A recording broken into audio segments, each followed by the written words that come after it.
الجاسیہ نام آیت 28 کے فقرے وَتَرَا كُلَّ أُمَّةٍ جَاسِيَةٍ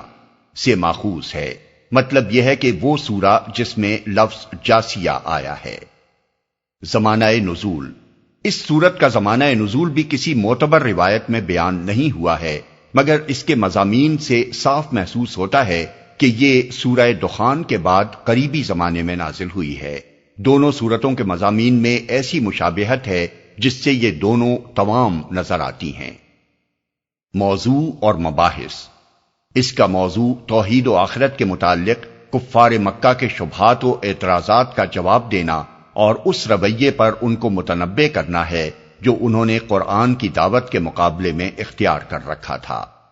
کلام کا آغاز توحید کے دلائل سے کیا گیا ہے۔ اس سلسلے میں انسان کے اپنے وجود سے لے کر زمین و آسمان تک ہر طرف پھیلی ہوئی بے شمار نشانیوں کی طرف اشارہ کر کے بتایا گیا ہے کہ تم جدھر بھی نگاہ اٹھا کر دیکھو، ہر چیز اسی توحید کی شہادت دے رہی ہے جسے ماننے سے تم انکار کر رہے ہو۔ یہ طرح طرح کے حیوانات، یہ شب و روز، یہ بارشیں اور ان سے اگنے والی نباتات، یہ ہوائیں اور یہ انسان کی اپنی پیدائش، ان ساری چیزوں کو اگر کوئی شخص آنکھیں کھول کر دیکھے اور کسی تعصب کے بغیر اپنی عقل کو سیدھے طریقے سے استعمال کر کے ان پر غور کرے تو یہ نشانیاں اسے اس امر کا یقین دلانے کے لیے بالکل کافی ہیں کہ یہ کائنات بے خدا نہیں ہے، نہ بہت سے خداؤں کی خدائی میں چل رہی ہے، بلکہ ایک ہی خدا نے اسے بنایا ہے اور وہی اکیلا اس کا مدبر اور فرمانروا ہے۔ البتہ اس شخص کی بات دوسری ہے جو نہ ماننے کی قسم کھا کر بیٹھ گیا ہو یا شکوک و شبہات ہی میں پڑے رہنے کا فیصلہ کر چکا ہو، اسے دنیا میں کہیں سے بھی یقین و ایمان کی دولت حاصل نہیں ہو سکتی۔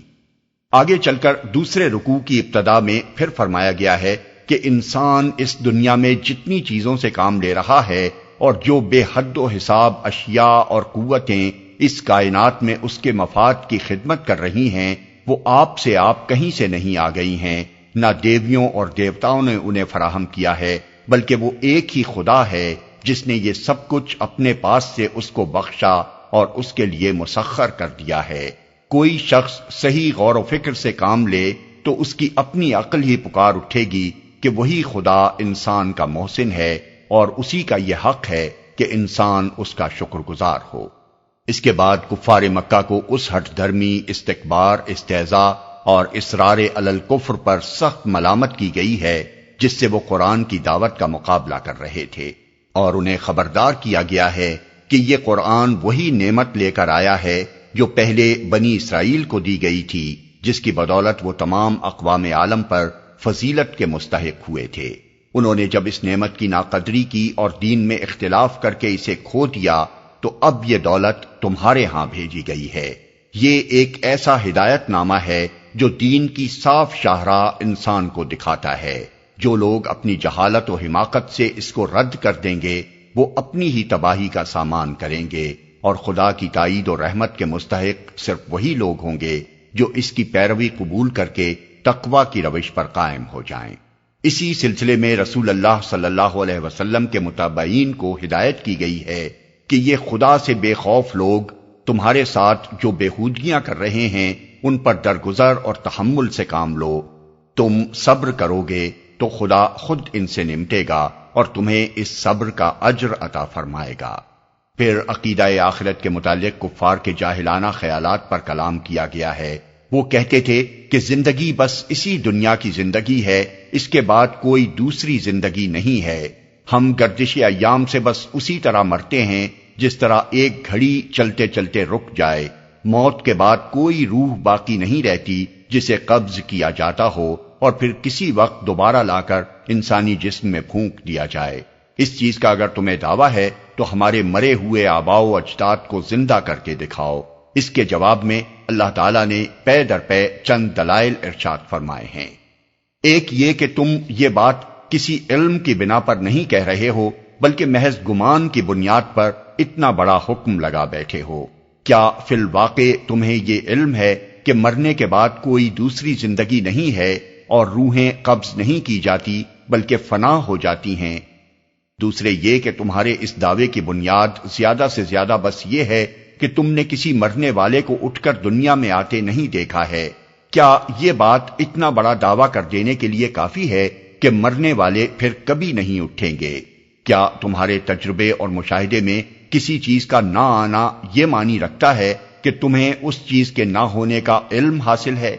تیسرے یہ کہ یہ بات سراسر عقل اور انصاف کے خلاف ہے کہ نیک اور بد، فرما بردار اور نافرمان، ظالم اور مظلوم، آخر کار سب یکساں کر دیے جائیں، کسی بھلائی کا کوئی اچھا نتیجہ اور کسی برائی کا کوئی برا نتیجہ نہ نکلے، نہ کسی مظلوم کی داد رسی ہو اور نہ کوئی ظالم اپنے کیے کی سزا پائے، بلکہ سب ایک ہی انجام سے دوچار ہوں۔ خدا کی اس کائنات کے متعلق جس نے یہ تصور قائم کیا ہے، اس نے بڑا ہی غلط تصور قائم کیا ہے۔ اس تصور کو ظالم اور بدکار لوگ تو اس لیے اختیار کرتے ہیں کہ وہ اپنے افعال کا برا نتیجہ نہیں دیکھنا چاہتے، لیکن خدا کی یہ خدائی اندھیر نگری نہیں ہے، بلکہ یہ ایک برحق نظام ہے جس میں نیک و بد کو بالآخر یکساں کر دینے کا ظلم ہرگز نہیں ہو سکتا۔